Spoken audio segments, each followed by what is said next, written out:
Good afternoon, this is Gary Kavanagh here on TRSI. I'm here today with my friend and colleague, Michael Dwyer. 2 weeks back to back, Michael. We're finally back in the groove. Let's not tempt fate, Gary. That's true, you could nearly die again. Why do you always have to go there? Really? Or someone who isn't me could cause a large lawsuit against Gript that will take up a considerable amount of my time to deal with. Many things could happen. Moving quickly along. To things we can actually talk about. Yeah. So, we have quite a lot of opinion polls came out from the IT. Well, I suppose one opinion poll, but it touched on many things.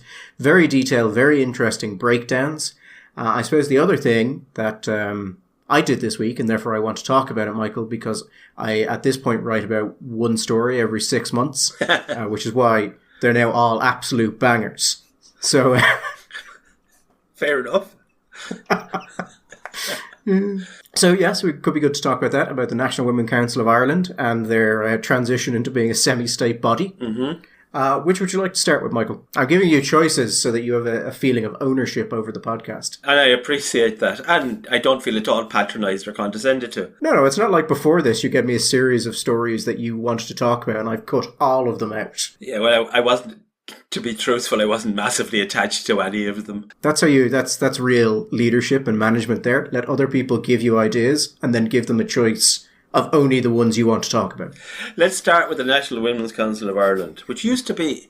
Am I right in remembering it used to be the National Council for the Status of Women? I believe it did. That always reminds me of this, again, just me distracting myself. Do you remember the fantastic comment? There was once upon a time in the days when the church was important, there was a thing called the Council for Major Religious Superiors of Ireland. And the head boss guy, he was a little man, looked a bit like my father, bald, glasses, chubby chap. He was regularly being interviewed because that was, in those days, that was.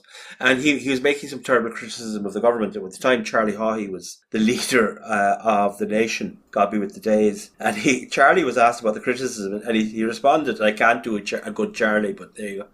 We can imagine Charlie's voice. I find it very hard to take seriously any organisation which contains the word major, religious and superior in one title. And I don't know why, but that old title, the National Council for the Status of Women, which used to be inevitably changed around to the National Council of Women of Status. And that aspect, one might say, has not much changed. Anyway, what are the Women of Status doing these days, Gary? Well, they're transitioning to a semi-state organisation, effectively. Oh, I think Gary, they've taken the drugs and they've had the operation. They have transitioned. I think we've talked about how much of a lot of the respectable NGOs of this country are run by state support. And I'd always known that the NWCI was largely run by state support. But I think because I had just looked at it and said, obviously they're mostly run by the state, I never actually looked at the numbers beyond kind of a cursory, yeah, that's a lot of state funding. But I thought I would break down the last decade of their accounts. Originally, I broke down the last 11 years of their accounts because I can't count, which is not the statement you want when someone goes, now here's a forensic look at your accounts by a man who can't count. Yeah. So I then needed to go back and redo all of my work. So it was only 10 years into the past. I don't know why. I suppose 11 years has nothing to make it worse. It just 10 years, 5 years, those are good things. So I went back and I looked at how much money the NWCI was getting from the state over the last 10 years, how much they brought in themselves through membership subscriptions and donations, and rental income, which they have a bit of, and how much had come in from the kind of large foreign funding bodies like the Open Society or the Roundtree Trust or the Luminate Foundation that we're seeing become more and more common amongst left-wing NGOs. And it turned out that the NWCI basically, in large, stopped accepting money from international left-wing foundations sometime in the mid-2010s. After Atlantic Philanthropies basically wound up. They were taking little bits from the J. Roundtree Trust, and then there was a number of years where they took in nothing. So you go back to 2012, they're taking in over 300,000, and then 2013, they're taking in over 300,000. 2014, they're over 350. And then by 2017, they're taking in 31,000. Now, that's gone back up to about 137,000. They've started to get more money from the Centre for Reproductive Rights and the Community Foundation of Ireland. But in the same period, you see them go from, in 2013, 340,000 in state money and public money to, in 2022, 945,000 in public money. And when I looked into it, it became clear that not only had the percentage of the organisation that was funded by the state increased, but I was able to pull some of the grant reports they have done. And those grant reports pull down what the money is used for. And what I was able to figure out from that is that over the last 6 years, 90% of all the staff costs of the NWCI, so you're talking wages, pensions, and maybe bonuses, possibly training courses, things like that.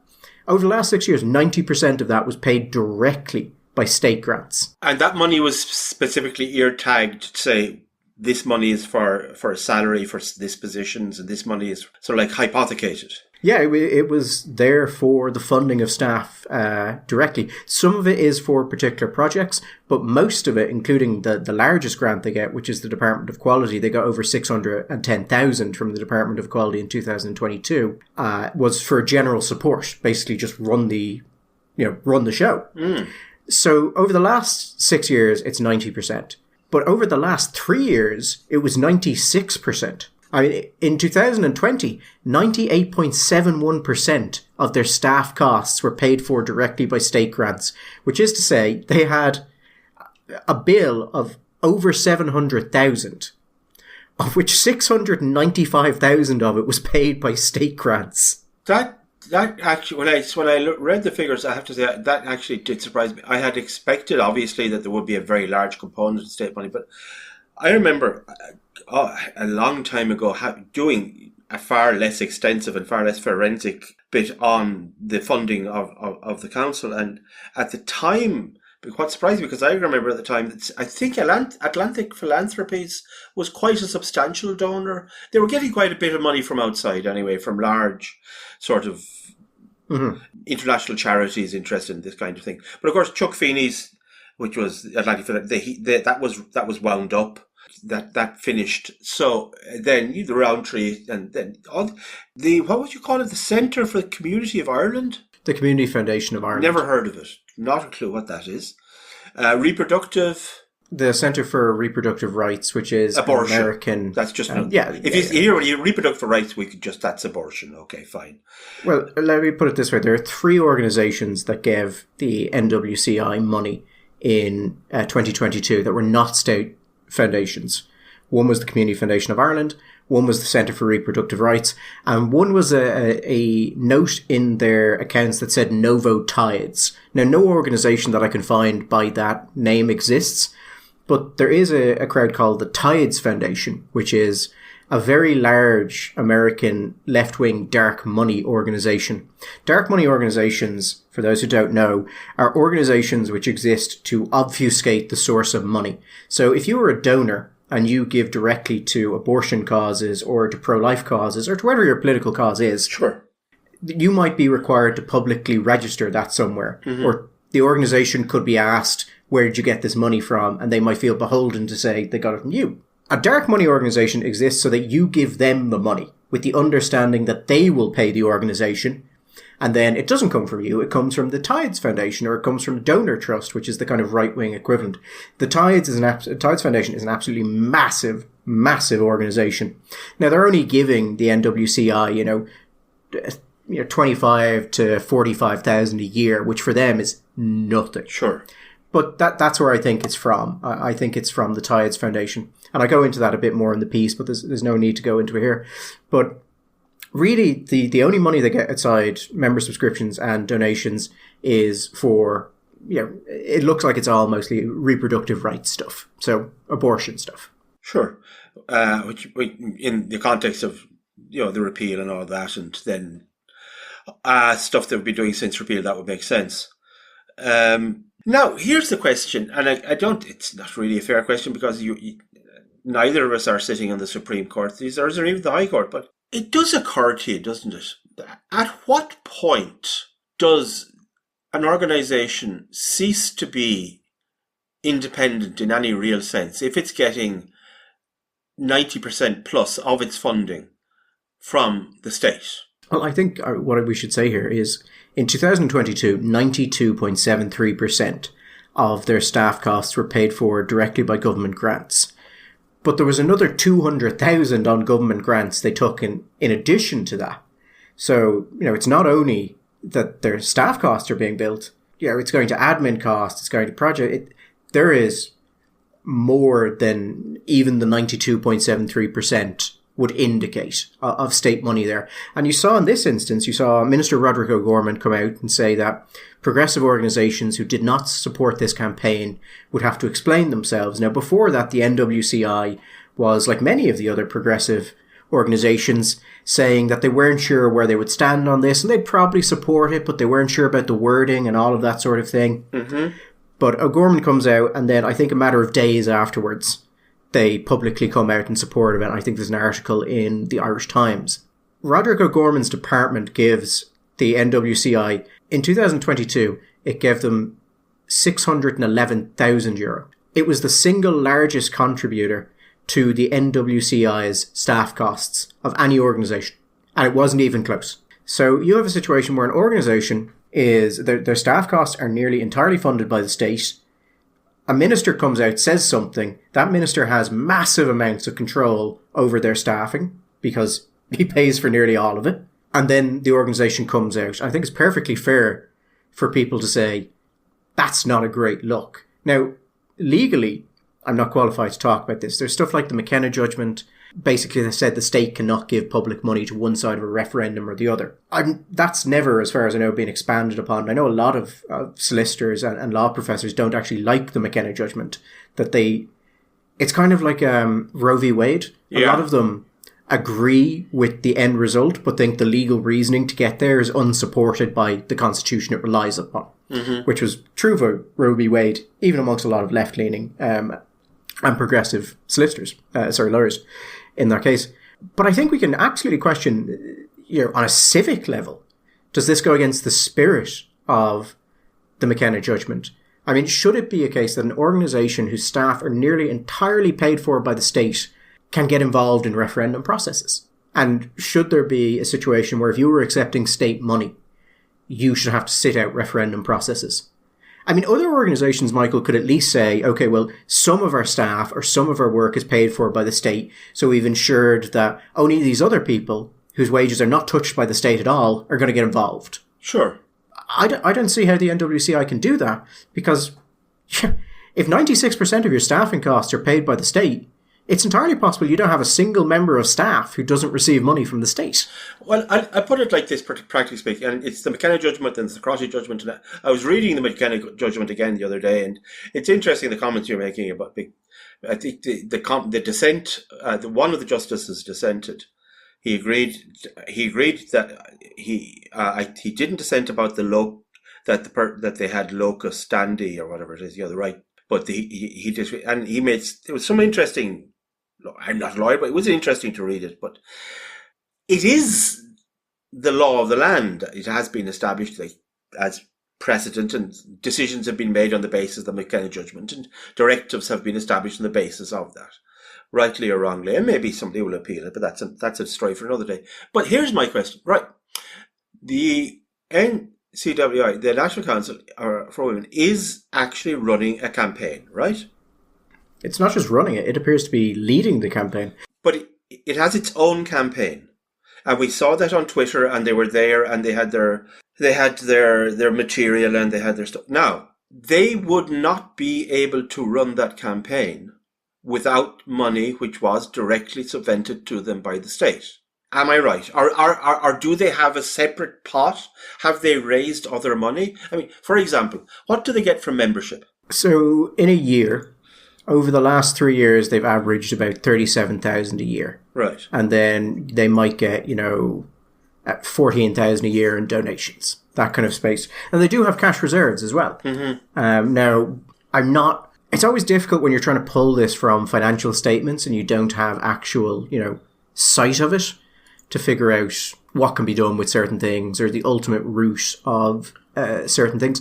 Like there's a MISC settlement on their accounts that is the single largest non-governmental sum of money that comes into the organisation.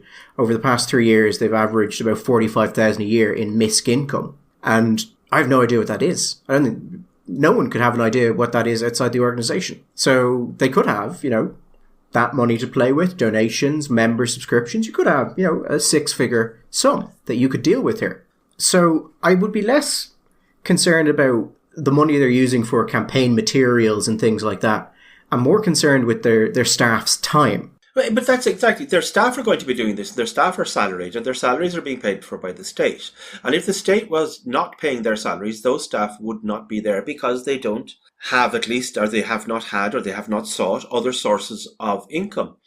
And if it is okay for them to do this, if it is okay for them to campaign using money directly subvented to them for the payment of staff by the state, well then surely any kind of a fairly clever person running any kind of organisation can essentially evade, not running an organisation, but rather anybody in government who wants to push a particular campaign around a referendum can do so simply by not putting the money through some kind of government campaign, but taking a selection of organisations and funding them and if you like, washing the money through them. This is in a sense, it's a bit like in the United States, the use of like super PACs and things, where you have soft money and hard money, and in a sense, this is a form of soft money. So the government isn't spending it, so it's unaffected by the McKenna judgment. But at least in spirit, if not in, because neither of us are in a position to know or to comment in any reasonable way about what the actual law is if somebody did take a case. But it certainly seems to be against the spirit of the McKenna judgment. If the government is in a position to say, okay, we're not going to we're not going to run this campaign, we're not going to do that, but we are going to provide money for X number of organisations, and then they can do it for us. At the end of the day, what difference does it make, except you argue, well, it doesn't have the moral power of the state arguing for it, and considering the levels of trust that we saw in the Edelman reports on trust in politicians in Ireland, I don't know to what extent the politicians of the state advocating for it actually is that much of a bonus. Unless they might have an intern or somebody making the tea, but otherwise, no, they don't. This is state money, this is taxpayer money. Actually, one thing I didn't bring up in the piece, but I thought was quite interesting, is I look back at 2018. And I look back at 2018 because 2018 was the year of the abortion referendum. So I thought, Michael, I wonder what the figure is there. Now, the percentage of their staffing costs that were paid for by government grants that year was 81.26%. And they only received, and this is quite interesting, they had a massive, obviously, the Repeal the 8 campaign, and they asked people for donations for that. They only received €21,000 in donations from the public. 21 grand? That was it? Yeah, that was it. Sorry, 21,256. Which is not enough to run a campaign of that scale on. Now, there were a number of other organisations involved. Who knows who paid for what? I'm not trying to suggest that anything improper was done. I just think it's interesting that they didn't get more, considering that they had a very, very prominent position in that campaign, both in the fore of it and in the background. Organisationally, the NWCI were very involved with things, but they were very much there. Well, it's all good fun, and I'm sure they will have a splendid campaign on the back of the taxpayers of Ireland. Oh, they would be. Do you want to guess, Michael, how much of their total costs were paid for by public money in 2018? Not their staffing costs, I mean everything. Well, presumably staffing costs are the single largest. The same with most companies. The NWCI, by the way, is not a charity, it's a company. It has a charity. I think it's called the National Women's Council of Ireland Training Organisation or something like that. But it's not a charity. This is something very commonly done with charities in Ireland. Charities in Ireland face a lot of reporting requirements. So most places actually have a company and a charity and do most of their business in the company. So, well, if they got 81% for, I don't know, maybe 78%? 78%, Michael. No. 90.47% of all organisational costs were paid for by state grants in 2018. See, I was going on the basis that that they would have been attracting money from other sources. Well, although you did say they got 21 grand in donations, which doesn't really sound, in the year that was in it, I thought that they would have attracted more money from elsewhere. There you go. 90% total. 90% total. As I said, I had always known, just from a casual look at, the odd year of their accounts, that they were massively state funded. Even I had not expected their state funding to be so prominent and so kind of shameless. It also does make... Do you remember the earlier story about them and not inviting government TDs to some of their meetings, and yes, there being a bit of snippiness from government TDs? Yes, I do. Kind of much funnier. And we were saying it was ridiculous of the state to fund these organisations for political reasons when these organisations don't like you. Yes. And then it turns out that you're actually funding nearly everything they do, not just, helping them out when they can't get it from private sources. You are their source. Now, the point I made in the piece, going back to what we're talking about, is that the NWCI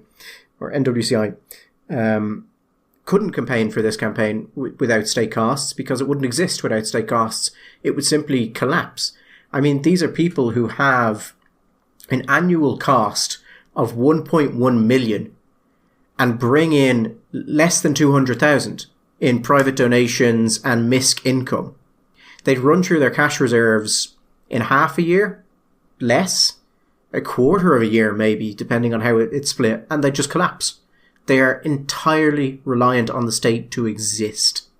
Of course, it does also make you wonder, maybe for another day, how many other organisations there are in the state that are similarly dependent on state funding. It's hard to imagine that there are many that are dependent to that extent. But then again, I'm saying that without actually any information. Maybe there's a whole nest of them out there that are basically functioning as semi-state bodies, advocating on behalf of whoever they advocate on. There are actually a large number. And, Michael, I generally don't say positive things about the Irish Council for Civil Liberties. I may, in fact, have never said a positive thing about the Irish Council for Civil Liberties. That's true. But what I will say is that the Irish Council for Civil Liberties at least makes an attempt to secure funding from non-state sources. Mm-hmm. Well done them. Yeah. That's something. I mean, that's, a nice thing. Yeah, okay. I'm slightly thrown back by that comment there, but there you go. Well, I mean, it's like if you find that you walk outside your door and someone just kicks you in the gut. And then, it's the difference between finding out that someone paid that man to do it and someone used your own money to pay someone to do it. Neither is a great system. But at least you don't have to think, I'm partially responsible for this. Okay. If that makes you happier. It doesn't. I'm just trying to justify it. Okay. Now, since we're talking tangentially or not about the referendum campaign, there was some polling in that Ireland Votes poll in the Irish Times, which was interesting or curious, depending on how you want to. Well, it was good news for the Yes campaign. It showed a fall from the higher votes that had been seen in the initial polls, but it was significantly higher than was shown in the last poll. I think last week we were talking about it. Which was obviously a different polling organisation. It is. Now, I think here the question is this and this is on both polls. With Irish social referendums, you tend to get a period before it, the last week, 10 days, where people harden their votes. And up to that, it tends to be fairly soft. Now, historically, there's been an assumption that yes grows much more strongly. It gets to the last segment. People kind of look at it a bit more and then they go to the status quo unless there's a strong prevailing reason not to go to the status quo, which this doesn't really have. It's been very difficult for the government to actually explain why you should vote for this. I don't know if you saw Roderick O'Gorman coming out and telling people that passing this referendum would allow them to bring the state to court if it didn't properly support carers. Yeah, I thought that. Why, Roderick? Why would you say that? Also, the follow-up, they could take a court case against the government. I mean, because the government is not the king. But will they win? Well, that's the other thing. Now, you can take a court case for any reason. You're just, not going to win. The general response from, should we say, legal professionals has just been, yeah, that's not true. Anyway, just for those who might have missed it, I'll just give the numbers here.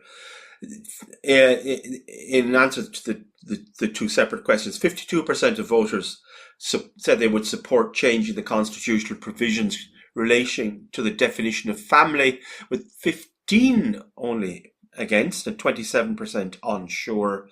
A further 5% said they will not vote.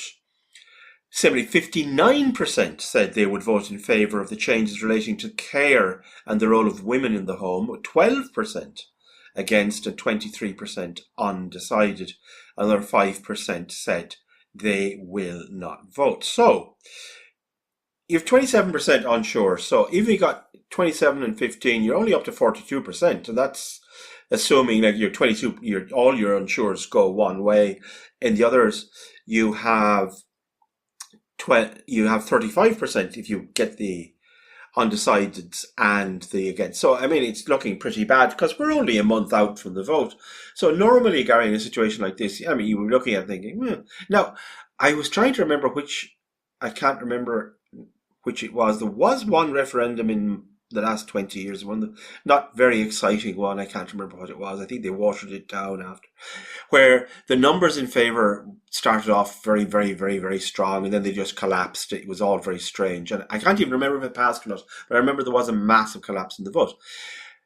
I'm not saying that will happen here, but I do think, to me, the most interesting thing, and the thing that would make me think this is, even though the numbers would suggest we're talking about a fairly straightforward win here for the government. The one thing that would make me think this is not quite done yet is the poll also, I'm quoting here, reveals the majority of voters have little knowledge of the referendums, with 53% saying they know hardly anything at all and 36% saying they know a little. So in total, that's 89% saying they know between nothing and a little about this. When you look at it, only 8% of voters say they know a lot about the referendums, which is to say that 92% of voters don't. And as you said, over 50% say they know hardly anything at all. And that kind of goes back to what I was saying there about with these referendums, a lot of people are just not political. They get a sense of it, and then in the last week, 10 days, they look into it and basically decide where they're going to go on it. So I think the thing here is that when you put these referendums to people initially, they sound quite positive. And then there are all the issues that are being brought up by people like Michael McDowell. And it becomes a question of when people get to that last period and they pay attention to this, do they hear this is, good and progressive or wonderful? Or do they hear the Michael McDowell part? Or do they hear the issues with family reunification? And where do they fall on that? And that, I think, will, if it's the first, this passes and it passes easily. If it's the latter, this fails, and I'd say fails pretty badly. Yeah, I mean, it's something that it's a cliche, shall we say, inside the Beltway, with people who spend a lot of their time working with politics or thinking about politics, that when you talk about opinion polls, and remember that opinion polls, you're talking to people about voting for political parties, which is something that they do, assuming they're not first-time voters, something they have done, something that they do. They will already have some ideas about roughly where their sympathies lie. Do they come from a Fianna Fáil background or a Fine Gael background? Have they voted for Labour before? That kind of thing. They will maybe have a relationship or a knowledge of their local TDs. They will have opinions about politicians. My point is that they're working already from a certain basis of information and a certain basis of a temperamental inclination to go one way or the other. And yet, when you talk about opinion polls that are happening throughout the years of a government, politicians or people inside will say, you know what?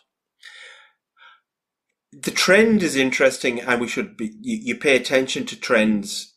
But the reality is, when it comes to an election, people really only seriously start to think about how they're going to vote a month out. That's when people will sit down and start to think seriously. And you can see swings. I mean, off the top, it was an extreme example, but back in the day when Charlie was in the minority government, 87 to 89, and he was being supported by Alan Dukes and Fine Gael with this famous Talis strategy. And the government was, I don't know, it was up in the mid-50s, 56, 57%, and doing fabulously well. And Charlie decided, you know what, finally, I'm going to go for it. I'm going to go and I'm going to get my overall majority. And he dropped like a stone over the course of a couple of months, maybe less. Dropped 10 points, more than 10 points, because people said, well, why are we doing this? Why are we having election at all? Government was going very well. We liked the government. There wasn't any need. Now, here we're talking about a vote which is on the basis which is clear from the results of this poll. People have no information. So the degree to which that 3-4 week period when the actual campaign takes place, and the last 2 weeks when people start to actually seriously pay attention, will be perhaps more critical, more than usually critical, and there may be space for more than usual shifts in voter intentions. I also think that in this case, because there is a greater diversity on the face of it, shall we say, political diversity of the opposition to the government on this issue, that is going to make a more difficult campaign for those people who are campaigning in favour of it, to find a central core message that will work, a clear, unambiguous benefit that they can locate, that they can sell to the voting populace. Because I think there are going to be different people from the left, centre left, people from the right. People like McDowell, I think are going to be a big problem for them. But they're starting from, they put it this way, they prefer to be starting from 59% than from 39%. The size of the Yes campaign compared against the size of the No campaign is profoundly asymmetrical. And the Yes does have many advantages, Michael. I heard the other day that a Yes vote is needed to protect the environment. Yeah. Okay. Honestly though, Gary, seriously, we all saw that. How many people outside saw that, I don't know. But how do you think that actually goes down with Joe or Josephine Soap? Yeah, I think you can go a little bit too far. It's like, you can be a little bit, this is too good and people start to distrust you. But I think there was one thing I wanted to mention on this in relation to fact-checking. Yeah. Because the Journal did a fact-check on the false claims being made about the referendum in March. And I was actually quite interested in this. In a way, I'm usually not interested in Journal fact-checks, because there have been some wild things said about, what's going to happen if a yes vote is there and what it means for this amendment. So, for instance, Orla O'Connor, head of the National Women's Council of Ireland, she has said quite a lot of this, Michael. And I believe she said, that the Article 41.2 gives the state the oppressive role of keeping women from careers or employment of our own, in order to ensure that mothers shall not be obliged by economic necessity to engage in labour to the neglect of their duties in the home. Now, that seems to me to be straight up false, and not only straight up false, but in direct contradiction to what we have heard from judges on this matter. Well, sorry, Gary, you say judges. What we've heard from the Chief Justice of the Supreme Court. Well, I wanted to be kind to Orla O'Connor and not mention that part. Who was also, by the way, a lady. And presumably quite familiar with the Constitution. I heard legal professionals may even occasionally read it, Michael. I'm told that in the Supreme Court, many of them carry copies of it around in their back pocket. It is their constant source of entertainment and delight. But when Supreme Court Justice, not President of the High Court, but Chief Justice of the Supreme Court, Justice Susan Denham, says explicitly that it does not have that effect. It does not preclude or bar women from any economic activity that they choose. Well, what's the basis for saying what appears on the face of it to be the opposite of that? But that was what I was interested in, Michael. That particular claim, whether or not that would end up in a journal fact check, because it seems to be, untrue. It might shock you, Michael, that what actually made it in were, as they describe, welfare payments, immigration, and triples. And nothing said by anyone on the S side made it in. Isn't that interesting? It is interesting, particularly both on the questions, shall we say, also, by the way, of immigration and of troubles, because the government has not been, or representatives of the government, cabinet ministers, have not actually been that certain themselves that it won't, in fact, have impacts on elements of immigration and or of troubles. Well, we're saying troubles has become this kind of comedy word, but other forms of non-standard binary relationship, shall we say. We've heard comments, wasn't it, about family reunification? Yeah, what's quite interesting is they touch on that, and then they speak about how a memo was delivered to government about how it could be potentially an issue, and that, it might just lead to more people seeking to be reunited with families. And, it's unlikely to impact on anything. But what they don't mention is Neil Richmond going onto national TV and saying it would have an impact on it. Yeah. Which, given that Neil Richmond is both a government TD and I believe a spokesperson for various parts of the government, one would assume he knows what he's talking about. But that doesn't make it in. Only the earlier memo. And I'm not going to say, Michael, that the journal would ever specifically not reference things in order to present the case that they're attacking in the weakest possible form. That would be uncharitable. Yeah. But you do kind of question how they missed that one. What you might say is that they weren't steel manning the position. Well, it's possible they weren't steel manning it, Michael, but it also makes me think that maybe there's not an animus here, but a lack of education. And in that instance, I think you've got to question whether or not you should trust these people if they lack that education. I just want the opportunity to finally say to someone who disagrees with me that they have to go educate themselves. Oh, God. Go read a book. And not Harry Potter. Not Harry Potter. Anyway, there was another poll. Yes, the actual one, I think, of interest was, well, there was two parts of it. There was the general, where are the political parties now, who's voting for who, but also on immigration. Where do you stand on it? And it was, I thought, largely unsurprising, but it was good to get it broken down by a lot of the characteristics and also by party. It was a very detailed poll, unusually for Ireland, and actually very good to see. Usually the problem with these polls is they'll say, oh, Sinn Féin has fallen, and it will come over a period where something has happened, and you basically have to divine why it happens, and everyone gives opinions. Whereas now you can actually go, oh, turns out a lot of people really, really not happy with the current immigration policies.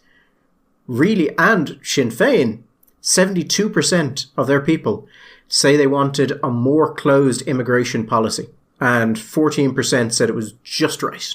14? Yeah. 9% said they wanted it to be more open. Mm-hmm. And Sinn Féin down 6 in this particular poll, down to 28%. The one I thought was particularly interesting is this. The only party amongst the ones that they polled, now they didn't go, Social Democrats, People for Profit, Solidarity, Ain 2, they would have been interesting to see. The only one, they only did Fianna Fáil, Fine Gael, Labour, Green Party, Sinn Féin, Independent and other. The only of those parties that had less than 30% of their people say they wanted a more closed immigration policy was the Green Party.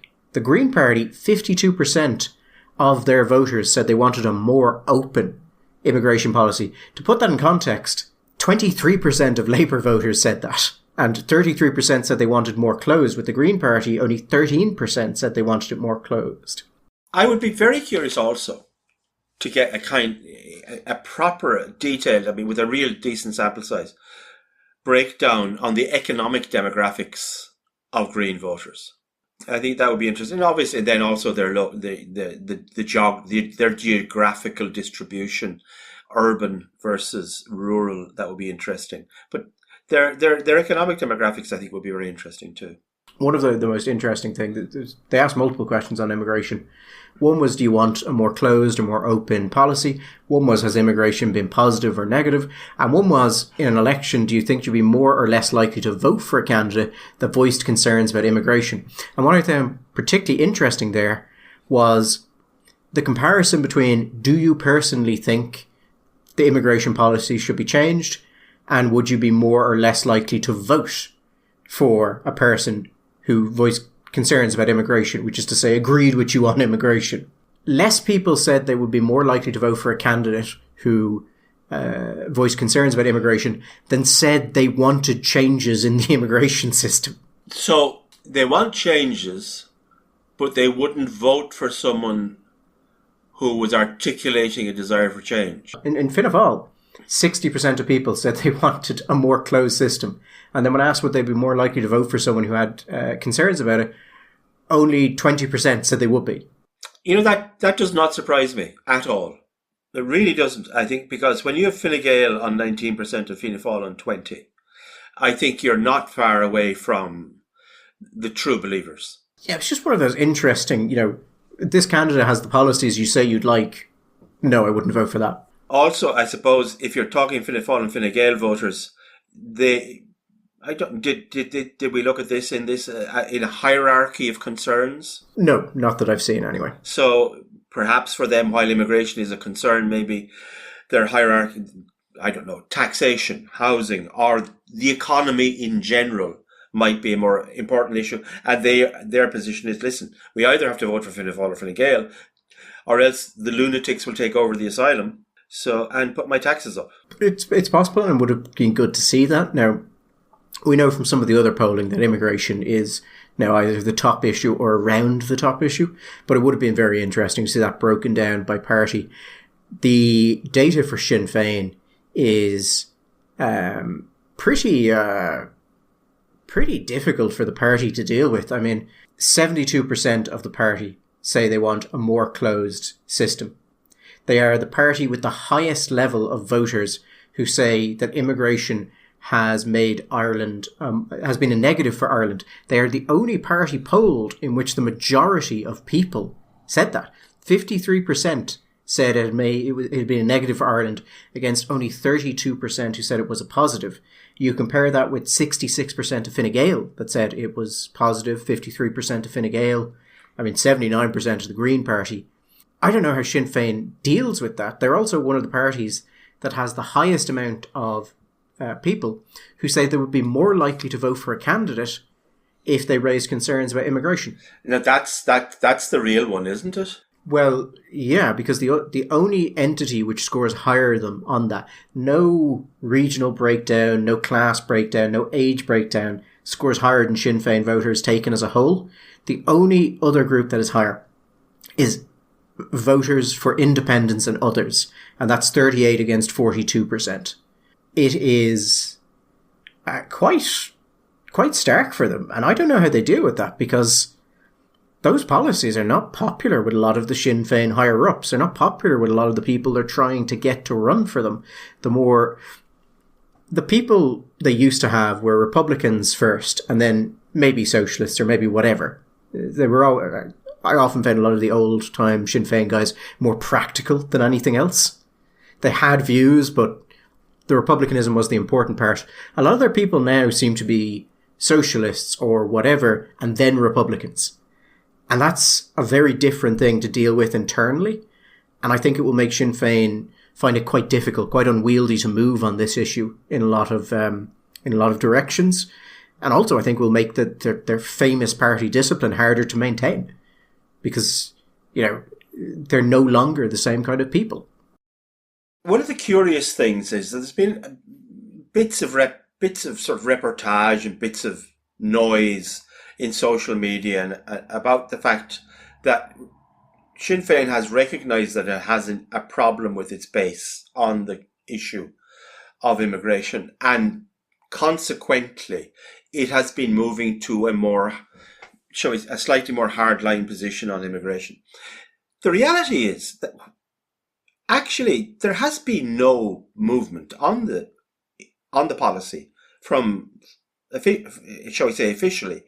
There hasn't been any significant policy statement or change in direction coming from the top. I don't quite understand where this sense is. There's a sense that maybe individual councillors or maybe the odd TD have been saying things that have changed their tone. They've slightly changed the music.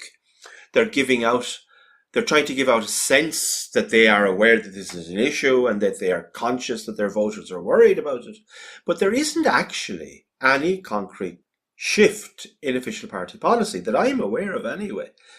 I suppose actually, I don't think we should probably contextualise this by talking about or briefly at least giving the vote totals they're on in this poll, because Sinn Féin are down 6 points to 28%. I mean, that's a whopping drop, really. That is, and I suppose it's interesting to point out here that we're talking about their issues with immigration, but Sinn Féin are down 6. The parties that have gone up are Fine Gael up 1, Green Party up 2, Labour up 1, and Social Democrats up 2. And those are all parties, bar Fine Gael, but Fine Gael only go up 1 point. So it looks like 5 of the 6 points of movement potentially went to parties that are fairly liberal on immigration. Now, you can't say that for definite because a lot of the Sinn Féin voters could have gone to undecided. Some undecideds could have gone to those parties. The link could not be there, even though it appears to be. Yeah. But it's possible that they have lost them, actually, to parties who are fairly open on immigration. And that, I think, is a very interesting thing, because I know we've gone through it before, Michael, and I know my thinking had been that Sinn Féin would get into government and then schism, because it's basically multiple parties in one, and when it gets into government, it would be very difficult to maintain that. But if they start schisming now, and they start losing some of the more hardline anti-immigration types, or people who are just concerned with that, and then they start to lose some of the more progressive members because they start trying to pull those back, that can spiral, and that can spiral very quickly. If you're at Sinn Féin, you can look at this and say 6 points down. Obviously, that's a concern, but it's one poll. The problem they have is that all of the polls have them trending in the same direction. And we have no sense yet. Obviously, we've no sense of where the floor might be. The other thing I was going to say was that one of the problems they have is that when they have been, Sinn Féin voters have been polled in the past on questions regarding why they have just moved from other positions to Sinn Féin. Change is a big issue.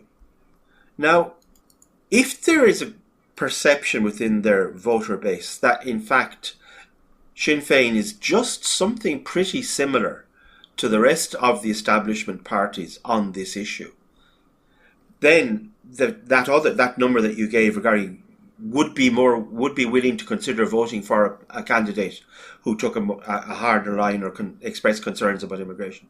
That becomes a real concern, because they're looking for change elsewhere. It's a real hard balancing act, because Sinn Féin on the one hand have to look like a normal party. If they're going to get the votes in the middle ground, if they're going to get enough people to come on board for them to be the party of government, they're going to have to normalise, and they're going to have to look like other parties. But in that process, they can't afford to do that to such an extent that they no longer look like a party of change, because that's where a lot of the energy they're getting, or they have got in the last couple of years, has come from. And that's going to be a very tricky pony to ride.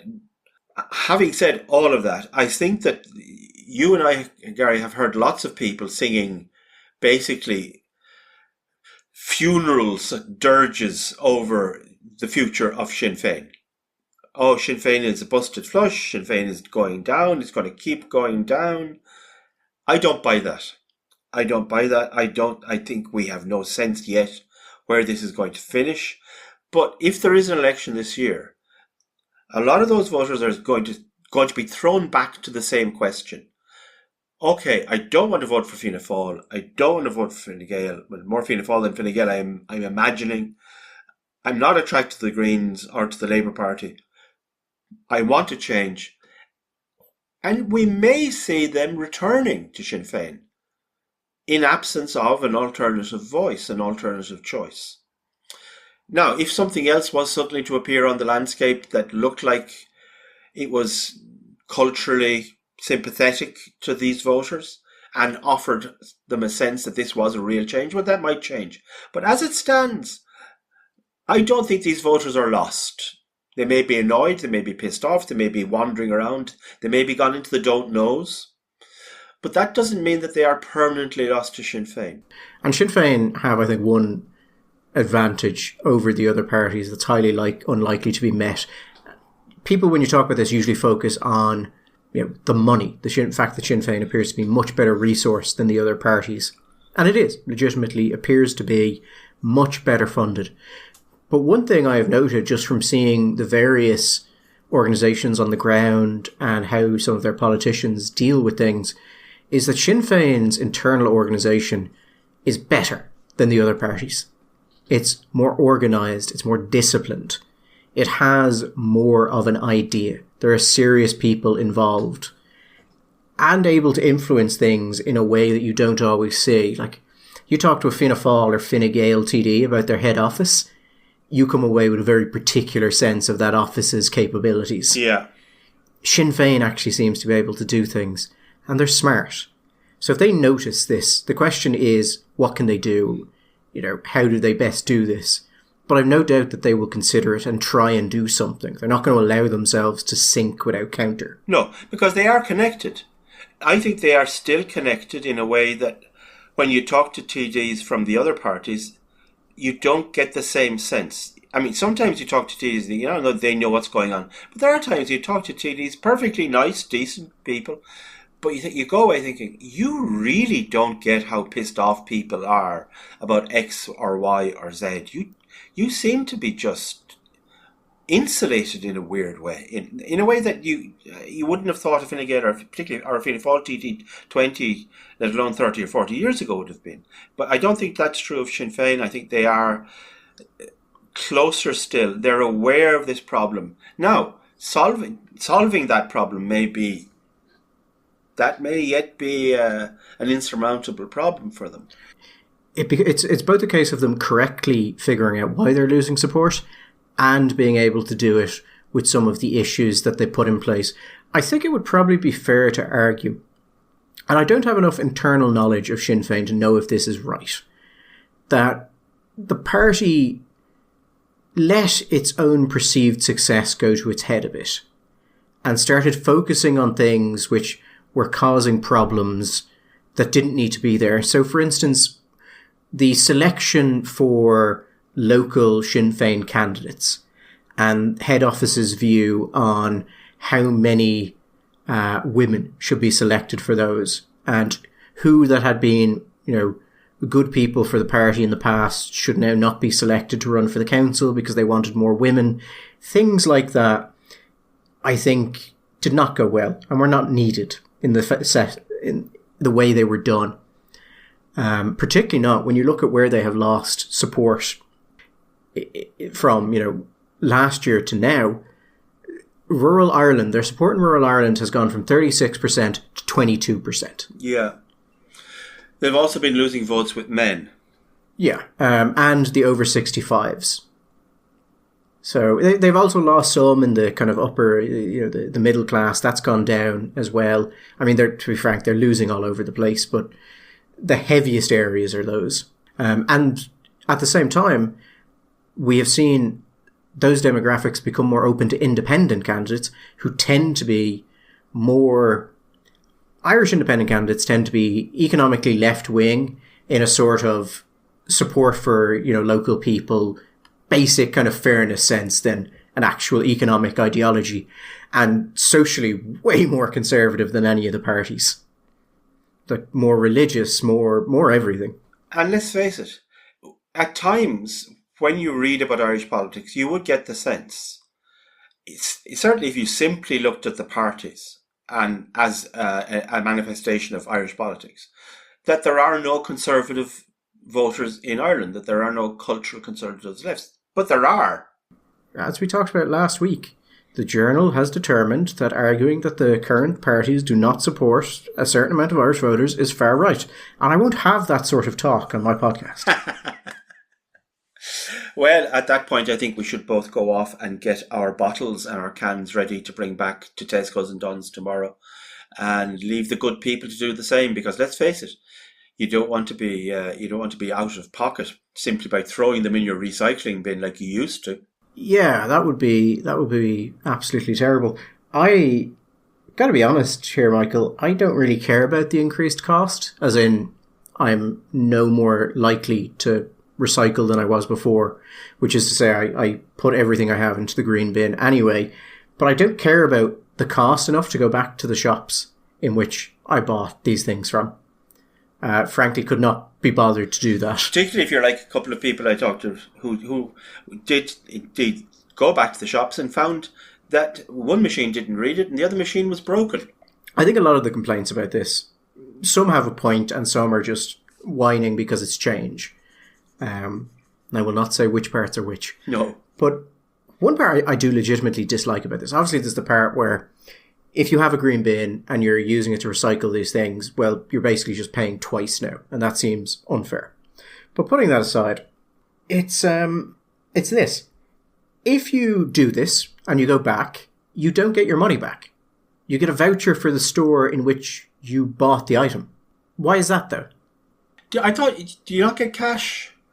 No, you don't get cash. You get a voucher for the store you bought it in from those machines. But for me, the bigger question is even more than that. And I could say that that's essentially tying you to that place rather than giving you the money and allowing you to make the free choice to go and spend the money wherever you like. How much of this is actually going to be recycled anyway? That's one of those forbidden questions. And how much of it is actually going to end up in an incinerator somewhere at the end of the day anyway? But these are questions we're best not to consider, Michael. It's like, what are the root causes of, let's say the fact that it's so hard to get a GP? Forbidden questions. No, don't go there. Forbidden questions with forbidden answers that we shall not discuss. Ever. And on that note, we will say goodbye and good luck, and we'll talk to you next Sunday. All the best.